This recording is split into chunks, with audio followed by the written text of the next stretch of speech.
ప్రతి మనిషికి లైఫ్లో ఒక స్టార్టింగ్ పాయింట్ ఉంటుంది, కానీ కొంతమందికి ఆ స్టార్టింగ్ పాయింట్ జీరో. అయితే వీళ్ళకి మనీ లేదు, సపోర్ట్ లేదు, కనెక్షన్స్ లేదు, అసలు ఎలాంటి బ్యాక్గ్రౌండ్ ఉండదు. కానీ వీళ్ళకు ఉన్నదల్లా ఒకటే, ఆ ఒక చిన్న డ్రీమ్, ఒక చిన్న ఫైర్, ఒక చిన్న హోప్. అదే వీళ్ళని ముందుకు నడిపిస్తుంది. హలో, హాయ్, నమస్తే, వెల్కమ్ టు సారథి టాక్స్.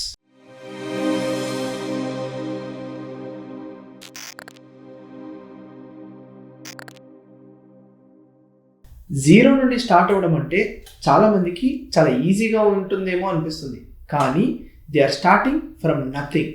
అయితే వీళ్ళకి మైండ్లో వందలాది డౌట్స్, పాకెట్లో ఎలాంటి మనీ ఉండదు, అండ్ కానీ వాళ్ళకి హార్ట్లో ఒక చిన్న హోప్ మాత్రమే ఉంటుంది. అయితే జీరో నుండి స్టార్ట్ అయ్యే వారికి ఈ సొసైటీ అంతా చెప్పేది ఒకటే: నీ డ్రీమ్స్కి వాల్యూ లేదు, నీ దగ్గర ఏమీ లేదు, నువ్వు ఏమీ సాధించలేవు. వాళ్ళకి ఎప్పుడు మనం ఒక జీరోలా మాత్రమే కనిపిస్తాం, కానీ రేపటి మన హీరో మనమే. మన స్టోరీని మనమే మార్చుకోవాలి.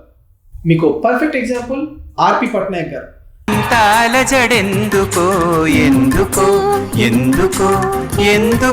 ఆర్పి పట్నాయక్ గారు ఈరోజు మన తెలుగు మ్యూజిక్లో ఒక బ్రాండ్. కానీ ఆయన జర్నీ ఒక జీరో నుండి స్టార్ట్ అయింది. మ్యూజిక్ బ్యాక్గ్రౌండ్ లేదు, ఇండస్ట్రీలో కనెక్షన్స్ లేదు, ఆపర్చునిటీస్ కూడా లేవు. కానీ ఆయన దగ్గర ఒక డ్రీమ్ ఉంది, ఒక మంచి హార్ట్ ఉంది, ఒక అన్స్టాపబుల్ ప్యాషన్ ఉంది. చిన్న చిన్న struggles, rejects and sleepless nights, కానీ ఒకరోజు ఆయన మ్యూజిక్ ఇండస్ట్రీనే షేక్ చేశాడు. నువ్వు నేను, జయం, సంతోషం మెలోడీస్తో తెలుగు ఆడియన్స్నే గెలిచాడు. జీరో నుండి స్టార్ట్ అయిన మ్యూజిక్లో మ్యాజిక్ క్రియేట్ చేశాడు. ఇంకో ఎగ్జాంపుల్ వచ్చేసి మిథాలీ రాజ్ గారు. మన తెలుగు అమ్మాయి, వరల్డ్ క్రికెట్లో ఒక లెజెండ్.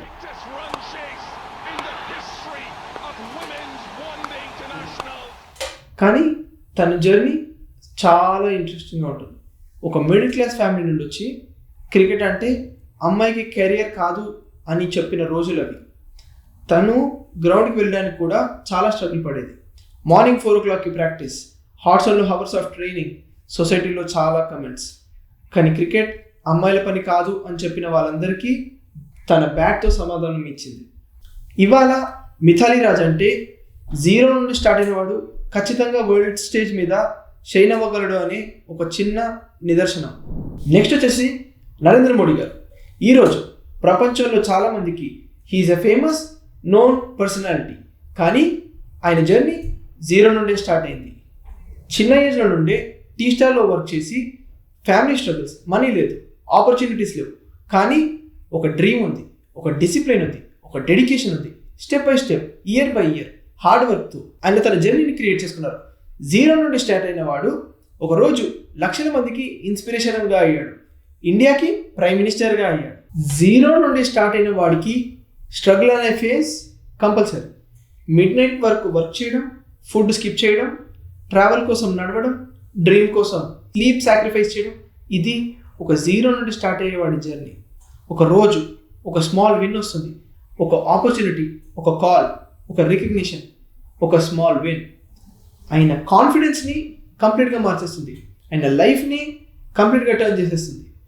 మీరు జీరో నుండి స్టార్ట్ అయితే మీరు అలోన్ కాదు. ఆర్పి పట్నాయక్, మిథాలీ రాజ్, నరేంద్ర మోడీ గారు అందరూ జీరో నుండి స్టార్ట్ అయిన వాళ్ళే. జీరో అంటే వీక్నెస్ కాదు, జీరో అంటే ఒక స్టార్టింగ్ పాయింట్, జీరో అంటే ఒక పాసిబిలిటీ, జీరో అంటే ఒక హోప్. జీరో నుండి స్టార్ట్ అయిన వారు ఒకరోజు ఒక హీరో అవుతారు. ఎందుకంటే జీరోలో పెయిన్ ఉంటుంది, పెయిన్లో పవర్ ఉంటుంది. This is Sarathi talks from zero to hero. Me journey కూడా ఒకరికి ఇన్స్పిరేషన్ అవుతుంది. Keep going, keep believing, keep fighting. జై హింద్.